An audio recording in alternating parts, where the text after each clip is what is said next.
नमस्कार मैत्रिणींनो, स्वागत आहे तुमचं आपल्या यूट्यूब चॅनलमध्ये। आज आपण मस्त असा गोडाचा पदार्थ बनवणार आहे। अगदी बाहेर मार्केटमध्ये मिळतो तोच पदार्थ आज आपण घरी बनवणार आहोत। तुम्ही महिनाभरासाठी स्टोअर पण करू शकता, एवढा छान लागतो, टेस्टला खूप छान लागतो। तुम्ही चहा सोबत किंवा मधल्या वेळेत छोट्या भुकेसाठी नक्कीच हा पदार्थ खाऊ शकतात गोडाचा।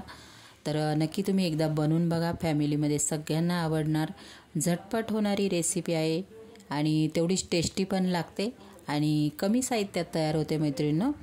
तर चला आपण रेसिपीला सुरुवात करूया। इथे मी कढई ठेवून घेतलेली आहे। त्यानंतर आपल्याला इथे 1.5 वाटी पाणी घ्यायचं आहे मैत्रिणींनो। एकदम कमी साहित्यात आणि खूप छान अशी रेसिपी तयार होते। 1.5 वाटी पाणी घेतलेलं आहे मी। त्यानंतर मीठ टाकून घेतलेलं, मीठ गोडाचा पदार्थ असेल ना तर चिमटीभर मिठाचा नक्की मैत्रिणींनो वापर करायचा। तर थोडंसं मीठ टाकून घेतलेलं आहे मी। त्यानंतर अर्धा चमचा तूप टाकलेला आहे, इथे बघू शकताय तुम्ही। आता आपल्याला तूप वितळून द्यायचं आहे, म्हणजे पाण्याला आपल्याला उकळी येऊन द्यायची, फुल उकळी येऊन द्यायची। नंतर उकळी आल्यानंतर आपल्याला गॅस कमी करायचा आहे। तर आता पाण्याला उकळी येऊन देईपर्यंत आपल्याला थांबून राहायचं आहे।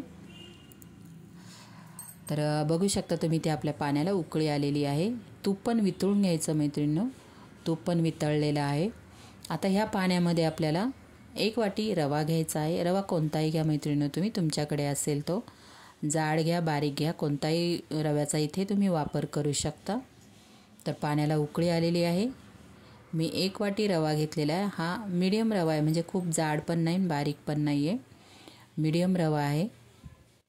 रवा टाकून घेतल्यानंतर व्यवस्थित असा रवा शिजून घ्यायचा आहे, गाठी अजिबात झाल्या नाही पाहिजेत। गॅस कमी ठेवायचा मैत्रिणींनो आणि व्यवस्थित असं सगळं मिक्स करून घ्यायचं आहे। तुम्ही बघू शकता। तर व्यवस्थित मिक्स करून घेत आहे मी आणि रवा लगेच शिजल्या जातो, रवा शिजायला जास्त वेळ लागत नाही। आता शिजल्यानंतर आता बघा इथे शिजून झालेला आहे। मिनिटभर आपल्याला झाकण ठेवायचं आहे, म्हणजे आपला रवा फुललाही जातो आणि कच्चा असेल तर शिजलाही जातो, म्हणून आपल्याला झाकण ठेवून घ्यायचं आहे। मिनिटभर आपण झाकण ठेवलेलं आहे। आता झाकण काढून बघूया आपण, किती मस्त असा फुगलेला आहे रवा, बघू शकता तुम्ही, आणि शिजलेला पण आहे। आता हा रवा आपल्याला एका ताटामध्ये काढून घ्यायचा आहे, मिक्स करून घ्या एकदा परत, समजा काही गाठी वगैरे राहिल्या असेल तर त्या मिक्स होऊन जातील। आता हा थंड करण्यासाठी आपल्याला एका ताटामध्ये काढून घ्यायचा आहे। याला आपल्याला खूप पूर्ण असं थंड करा, आपल्याला हाताला सण होईल तेवढा आपल्याला गरम ठेवायचा आहे। तर मी ताटामध्ये काढून घेतलेला आहे।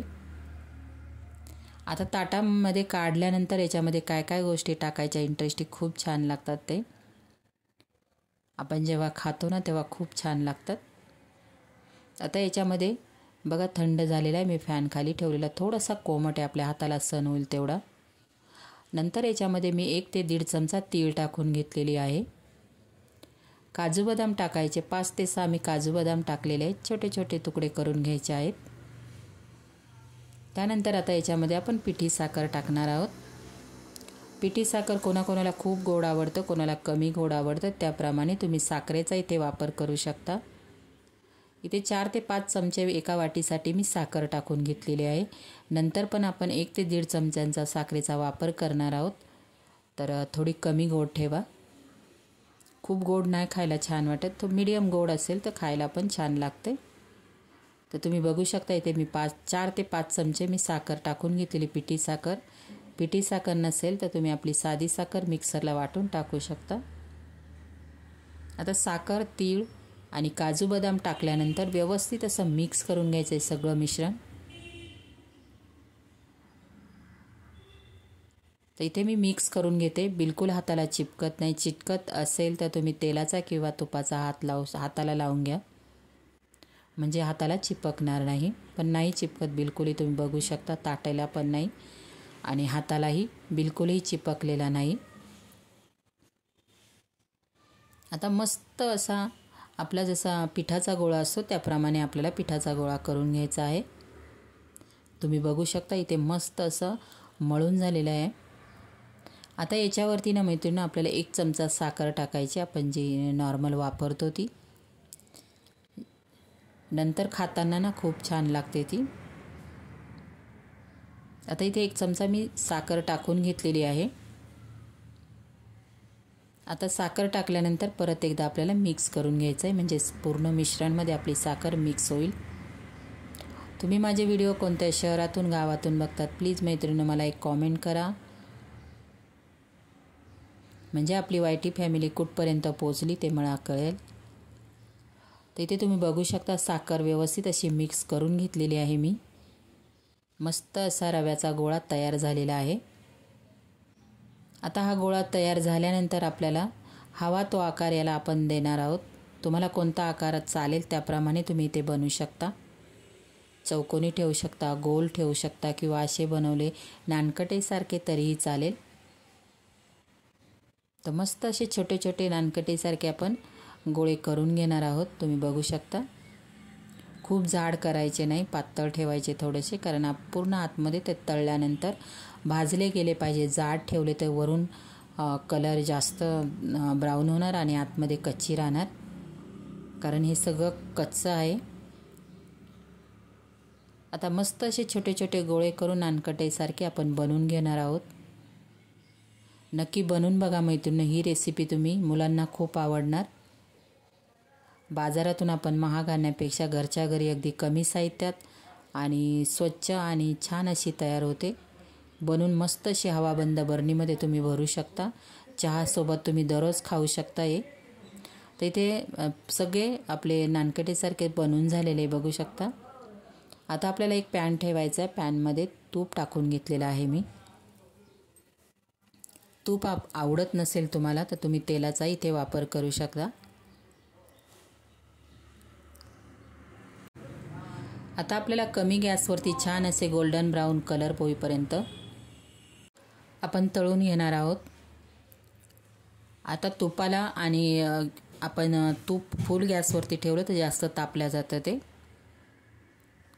तूप आपल्याला तापून घ्यायचं आहे, गॅस कमी ठेवायचा आहे। कमी गॅसवरती मस्त असे खमंग तळून घ्यायचे आहेत मैत्रिणींनो। तुम्ही बघितल्यानंतर 100% काय 101% नक्कीच करून बघणार तुम्ही आणि नक्कीच आवडणार तुम्हाला।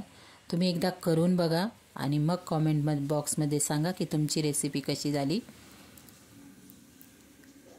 मी पहिलं तूप कडकडीत गरम करून घेतलेले, नंतर गॅस कमी ठेवायचा, बिलकुलही चिपकत नाही, अलगद निघतात।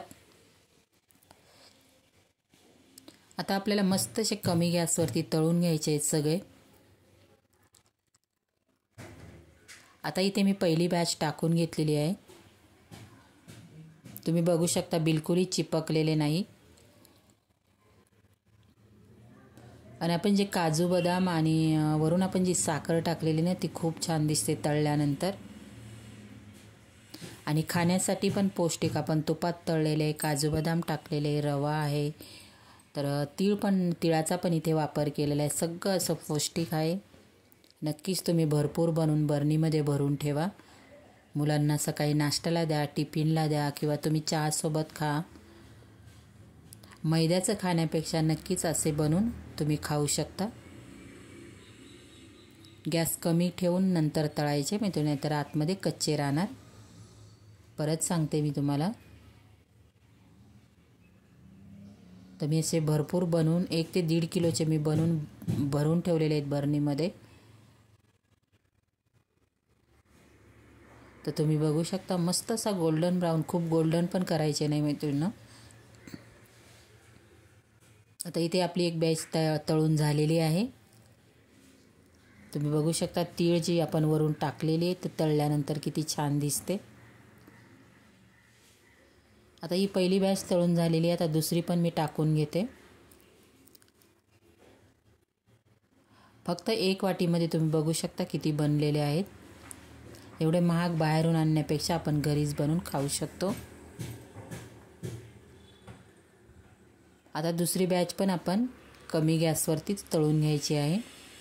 मैत्रिणींनो तुम्हाला माझी ही रेसिपी कशी वाटली नक्कीच मला कॉमेंट बॉक्समध्ये प्लीज सांगायला विसरू नका, आणि तुम्ही पण करून बघा। तुमची रेसिपी कशी झाली नक्कीच मला कॉमेंट बॉक्समध्ये सांगायला विसरू नका मैत्रिणींनो। व्हिडिओला लाईक करा, शेअर करा, आणि कोण नवीन मैत्रिणी आपल्या चॅनलवर असतील ना मैत्रिणींनो प्लीज आपल्या चॅनलला सबस्क्राईब करून घ्या।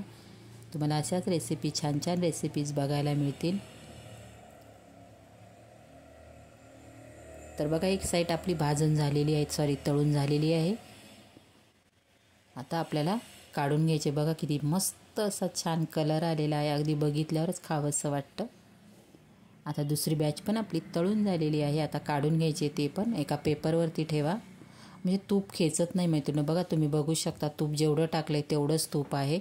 बिलकुलही बाहेर काढल्यानंतर त्याच्या वाटत पण नाही की आपण तुपात तळलेले आहेत म्हणून.